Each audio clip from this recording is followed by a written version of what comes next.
He sat in the foyer waiting, and he was nervous. Penrose always made him nervous. He had been working for him for several years now, but he was always uneasy when he met with his boss. It didn't make much sense to him, because Penrose was a slight man, maybe 167 centimeters in his stocking feet, while he himself was 20 centimeters taller and outweighed the boss by 4 stone. He knew that Penrose had spent several years in the mines back in the old country, and many years building his enterprise here so that he controlled the western half of the city. His name was Teague, and he also came from the old country, not far from where his boss had worked the mines. He was a soldier and worked as a troubleshooter for the enterprise. His time in the Great War had left him with scars, mental as well as physical ones, and had also further honed existing skills that he used occasionally in his work. He sat quietly, waiting for Penrose to call him into his study. He was good at being quiet. One of the tactics he used in his collections was simply to wait quietly while the shopkeeper got their payment together. He rarely had to get physical, but had no qualms about using force to get the job done. The door to the main office opened, and an older lady exited and walked silently past him and left through the front door. The enigmatic door was usually open and was different than any other portal in the century-old hotel. It was strange, really. The lady literally made no sound when she walked from the study, then down the hall, where she took the stairs and not the lift to leave the floor. It was kind of creepy, actually. "Come in, Joan," his boss called from inside the study. Teague entered and found Penrose sitting behind a gargantuan desk. The desk was more than a century old, made of teak and ivory. A beautiful thing, really. He sometimes wondered how it had gotten there, since it was much too large to fit through the door. Everyone called him Teague, which was his surname, but his boss always called him by his given name, Joan. It was funny. Even his ma'am had called him Teague since an incident in primary school. Spread across the front of the desk were several Cornish desserts. Saffron cake, scones, and cream tea, which was basically a scone cut in half with jam and clotted cream. It all looked and smelled delicious. A strange thing, he hadn't been particularly hungry when he walked through the door, but faced with the offerings on the large desk, he found himself nearly salivating. Off to the side, there was even a stargazy pie, which was out of place because it wasn't a dessert. It was pilchards, eggs, and potatoes covered in a pastry crust and baked. Pilchards were basically Cornish sardines, and in true Cornish tradition, the pilchard heads were poking out of the crust all the way around the pie. But hey, at least it wasn't haggis. "What's going on here, Mr. Penrose?" he asked. The shorter man handed him a fork and said simply, "Eat."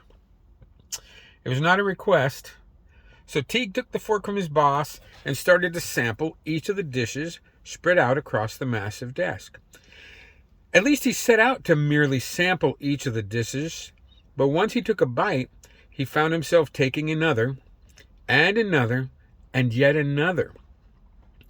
This process started on one end of the desk with the saffron cake and continued across the expanse of his boss's desk.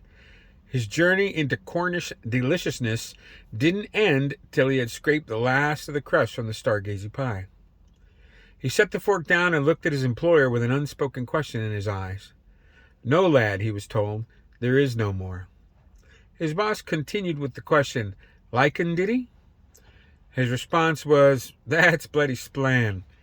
He could see the shorter man's displeasure at that type of language, so he offered, "Beg pardon, Mr. Penrose, but that was all incredible," Teague offered. "I'm not overly fond of stargazy pie, but I would gladly eat another one if it were here." He continued with, "Even better than my ma'am could do on her best day, God bless her." "This was all Rowena's work," the former miner told him. "And it has something to do with what I need you to do for me." "Whatever you need, Mr. Penrose," he told the shorter man. His boss explained that the older, silent lady had opened a Cornish eatery several months back. Teague had seen it. He knew that her shop specialized in desserts, but also had a menu featuring many Cornish dishes. He told his employer, "I've been there several times making collections, and there's always a long queue in front of her place." Teague took a moment to run his finger around the tin that had housed the Stargazy pie and licked the remnants from his finger. The troubleshooter looked a bit sheepish as he realized he had done such a thing, almost without thinking. "Honestly, Mr. Penrose, I keep meaning to try her food, but have never been able to make the time." Mr. Penrose told him, "Well, Rowena came to me to report that there has been a theft at her establishment." Teague looked confused for a moment before asking, "Well, what's that to do with us, Mr. Penrose? We're not the coppers." His boss explained, "Well, normally I'd agree with you, lad, but Rowena pointed out that she pays for protection and we failed to protect her."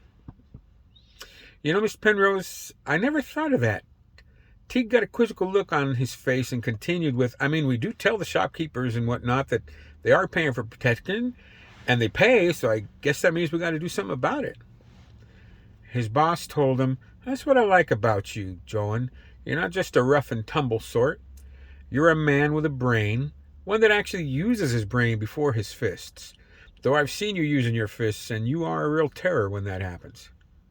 Penrose spoke, "So go look into this for me, lad." "Of course, Mr. Penrose," Teague told his boss, and then he said his goodbyes, as he had a job to do. The older Silent Lady's shop was named simply The Cornish. She specialized in dishes from the old country, and her eatery was very popular, even though it had only been open for several months. He met with Rowena, the owner, the Silent Lady, and had a tour of her shop that ended in her kitchen. Everything was spotless and gleaming in her kitchen. He saw several dishes that he recognized from his boss's desk sitting on a sideboard near the rear of her kitchen. She saw Teague eyeing her wares, and so she handed him a fork and said, "Have a taste then. I can see that you want to." Teague took the offered silver-tined fork and took a bite from a piece of saffron cake that was similar in appearance to what he had eaten in Mr. Penrose's study. He then took a single bite of several other dishes that were there on the sideboard. They were all good, maybe even better than good, but not bloody splan. He put the fork down and turned to look at Rowena. "Well?" she asked. And Teague told her, "Well, they are all very nice, good as my ma'am could do on her best day, but to be honest," he was cut off by the older lady, "not as good as the others, am I right?" He nodded his head in the affirmative, and before he could offer any other thought, she told him, "That's because it's missing my special ingredient." She looked him in the eye like she was waiting for a question, so he asked, "And what would that be exactly? Something like Mexican vanilla or truffle oil?" "Pixie dust," she exclaimed. The expression on his face was quizzical. "Beg pardon?" he asked. "Did you say pixie dust?" "Aye, lad," Rowena told him. "Are you putting me on?" he asked. "Let me show you," Rowena said, and then led him through the kitchen and down a steep stairway at the back of the kitchen. They walked down the steep stairway for several minutes. He reckoned that they had to be 25 to 30 feet below the shop before they came to a landing and a smallish door. The door was a little more than a meter in height, but was a little wider than that. It was elaborately carved and actually appeared to be made from a living tree. When he ran his fingers over it, he could have sworn that the wood was warmer than he was. She opened the door, and an aroma wafted out that made him feel like he had when he was a little boy waking up on Christmas Day. Rowena watched his reaction and gave a dreamy smile. "Makes you feel like home, don't it?" Teague returned her smile with his own and said, "It surely does." He bent down to look past the door, expecting to see maybe some shelves or storage space. Instead, what he saw reminded him of his grandfather's cottage in the woods back in the old country. Beyond the door was a small one-room dwelling with furnishings that were roughly a third of normal size. There was a comfy-looking bed and even what appeared to be an icebox that would use ice cubes instead of blocks of ice to keep things cold. He studied the little apartment and noticed an intricate cross-stitch piece, no more than 5 by 10 centimeters, above a little table in a kitchen nook. The cross-stitch looked like one that was in his mam's kitchen, and he struggled to read it from the doorway. It said, "Home, sweet home." He stood up from his examination of the tiny room and turned to Rowena. I didn't know what to expect when you told me your special ingredient was pixie dust, Teague continued. I really did think you were putting me on, and I thought maybe there'd be some empty shelves down here. Rowena had a slight grin on her creased face and asked him, "Now what do you think?" Teague considered a moment and then said, "Mr. Penrose told me you reported a theft. I mean, I wasn't expecting pixie dust, but if it was yours and someone took it, well, that's a theft." He stopped a moment to consider the little room once more. Then he told Rowena, "I'm thinking now that it looks like a kidnapping." Teague continued, "Did someone take your fairy?" Rowena looked a bit startled and told him quickly, "Don't let him hear you call him a fairy. He's a pixie sure enough, and you know those two fey folk do not get along." "Now, I don't know how they pulled it off, but I have an idea about who may have done it," she told the troubleshooter.